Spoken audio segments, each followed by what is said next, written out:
Welcome back to OpenLine. We are talking about an emotional topic for many, about the Confederate monuments. What do we do? Where do we go from here? There's 70 in the state of Tennessee, 37 or so are around courthouses. We have with us Representative Brenda Gilmore, Representative Mike Sparks. Thank you both for being here. Several calls, so let's go to Marty. Hello, Marty. Yeah, this is Marty. Go right ahead. Okay, I'm going to tell you, it's kind of funny. I'm watching y'all on TV and listening to you on my phone. And, ma'am, when you're speaking, Mike Sparks is talking. Your mouth is moving and Sparks is talking. Oh, okay. Well, that's because you're watching us listening on the phone. Okay. I got a quick question, and if I've got time, I've got a comment.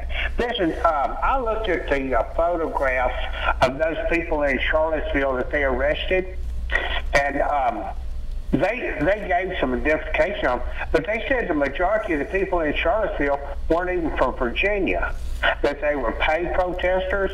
So, and then my question is, okay, supposedly we had these people come into Franklin here recently, and Franklin and Williamson County took extra precaution just in case they did.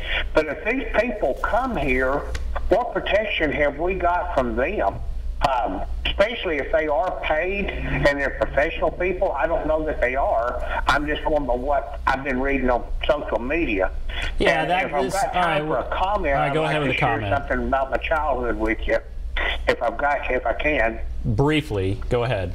Okay, I'll make it real brief. When I was a kid, I lived with grandmother and granddaddy in North Alabama, and we went to Pulaski every Saturday to sell eggs, swap hens, swap dogs, and eat lunch at Woolworths. Now, when I was a kid, some of my best friends in Pulaski were black people, black boys, and we would play tag together. We would do this together. We trade knives together, and I had no clue, no mention whatsoever that it was a racist town or anything. I'm just saying that was part of my childhood.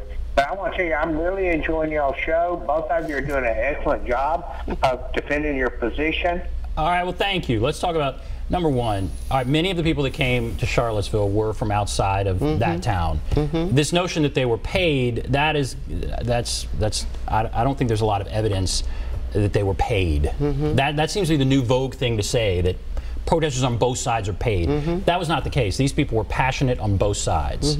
So let's take it from there. All right, either of you want to comment here? Well, I would just say that I thought it was a sad day in America. I love my country, and I want to see us again come together, and that we don't teach our children. It would have hurt, had I had a small child, it would have hurt me for my daughter or my son to have witnessed what happened in Virginia. For those Nazis and neo-Nazis and KKKs to be walking down the street saying the Jews will not replace us. And the fact that they ran over a young lady and killed her and interviewed one of their leaders, and the comment that he made was that we didn't lose any of our people and we only killed one of those. I thought that was just a very callous comment to make, and it does not represent who America really is. The news has been so depressing, and that was just, it was horrifying. Well, but the news highlights on, I mean, they highlight on all the negative aspects. Ben, we were talking off there, the media created fake news on my resolution. And me and Brenda were talking off there, and like you said, I'm the only Republican that's ever stood with the Black Caucus. So why would I try to hoodwink the Black Caucus when I built up so much credibility with them? She knows I've got 3 African-American churches. One burnt down, one was locked out for 2 years, one was vandalized, and I've helped all 3 of them with GoFundMe projects or something, try to help them. So why would I go lose all that value and credibility? But the media, when I want your listeners to know this, I recognize a Christian pastor. I want your listeners to listen to this. A Christian pastor, and the media created fake news. I had 25 co-sponsors, and everything that I put out there was the truth. Samson Keeble from my community, first African-American lawmaker, Republican. So you're getting a little far afield here. I mean, I don't think people understand. I don't even understand fully what you're talking about. What I'm saying, I don't like when people talk about fake news. Okay, you're talking about some resolution. Yeah, we're talking about these monuments. The media distorted the truth. I don't think the media distorted the truth. The media showed exactly what it was. the caucus and even your Republican caucus asked you not to do that. At 25 co-sponsors. This was a resolution, since you're talking about would honor someone, is that right? The author had written about the KKK. Nope. And so author.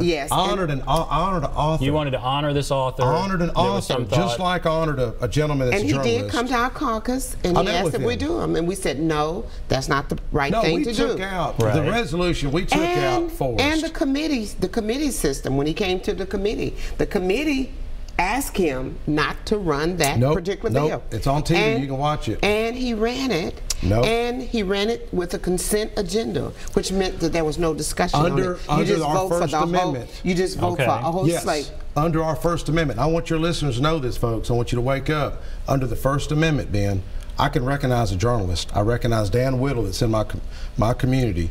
Dan Whittle, he's battling cancer now, goes to church with me. Honored him. He happened to write a column about Forrest a month early. Nathan Bedford What's the difference between me honoring? I don't think the issue is that. Let me speak, please. I recognize an author who took the time to write a book, to look at a man's life and learn the truth.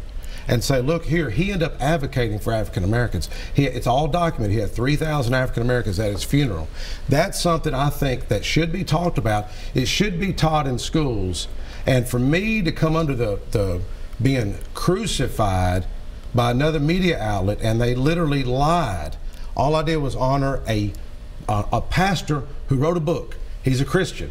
Now, someone must have felt otherwise. He wrote the book about KKK. We're gonna move on from this. We're gonna move on, but all right. We have to move on. If we can't agree on this, how in the world are we going to agree on these monuments? I mean, this is but the truth needs to be. The truth needs to be out there. And you know what? And the crux of the issue again goes back to the KKK. The root of the problem in the honoring of the forgiveness. There's Dr. nothing King wrong. Talked about this. There's nothing wrong with forgiving them. We just don't need to honor them. We're not honoring them. We're looking at the truth. Just like the Forrest bus, we can forgive him. You said yourself that in the end he reconciled. But that element needs to be shown to the public. But does he need to set up on a pedestal? I'm not saying he's and that we look at him every time we go in? The truth of history needs to be told. So should he be there in the Capitol where lawmakers walk by? Absolutely not. He does not need to be in a public place. So you're okay with that? You would say move him to a museum? No, I mean, let's put Samson Keeble there, who come from my area, first black lawmaker, Republican, Confederate soldier. Put him there. You offer more diversity. I mean, where do you get African American, Republican, Confederate soldier? And that's history. That's the element of history. All of it is history. It is. We just don't have to honor them. One thing that we need to recognize. That's my contention. When I spoke at MTSU, the only way, Representative Gilmore, that I even knew about this, I started studying.